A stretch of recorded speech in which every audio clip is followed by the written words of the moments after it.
طالبان نے ملک میں جاری جنگ کے خاتمے کا اعلان کر دیا۔ افغانستان کی جنگی صورتحال واضح ہو گئی۔ طالبان نے ملک کا کنٹرول سنبھال لیا۔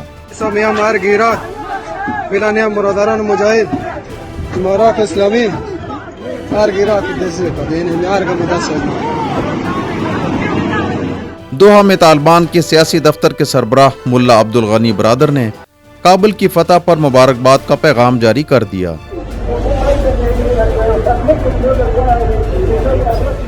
انہوں نے مزید کہا کہ طالبان کی اصل آزمائش اب شروع ہوئی ہے۔ عوام کی خدمت کر کے دنیا کے لیے مثال قائم کرنا چاہتے ہیں۔ جلال آباد مرکز پرور روان دی د تک په حال باندې دی او عمومي لارې په سر تاسو مشاهده کوئ نه محترم۔ طالبان ترجمان محمد نعیم نے کہا ہے کہ افغانستان میں جنگ کا اختتام ہو گیا۔ طالبان کو 20 سال کی جدوجہد اور قربانیوں کا پھل مل گیا۔ افغانستان میں نئے نظام حکومت کی شکل جلد واضح ہو جائے گی۔ ماشاءاللہ ماشاءاللہ۔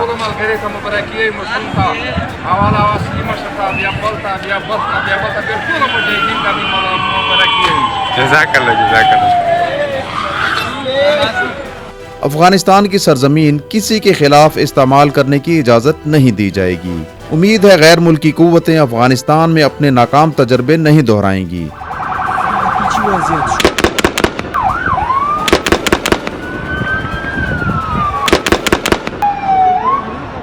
طالبان نے افغان صدارتی محل کا کنٹرول سنبھال لیا۔ طالبان کمانڈر عبدالقیوم ذاکر نے عرب ٹی وی سے بات کرتے ہوئے کہا کہ کسی خون ریزی کے بغیر کابل فتح کرنے پر خوش ہیں۔ عارضی نظم و نسق کے لیے رابطہ کونسل بن گئی۔ عبداللہ حامد کرزئی اور گلبدین حکمت یار شامل ہیں۔ ملک میں عبوری حکومت بنانے کی تیاریاں جاری ہیں۔ طالبان رہنماؤں نے کہا ہے کہ مستقبل کا فیصلہ وسیع تر مشاورت سے ہوگا۔ افغان قومی سلامتی کے مشیر حمداللہ محب بھی ملک سے فرار ہو گئے۔ نائب صدر امراللہ صالح بھی افغانستان سے بھاگ گئے۔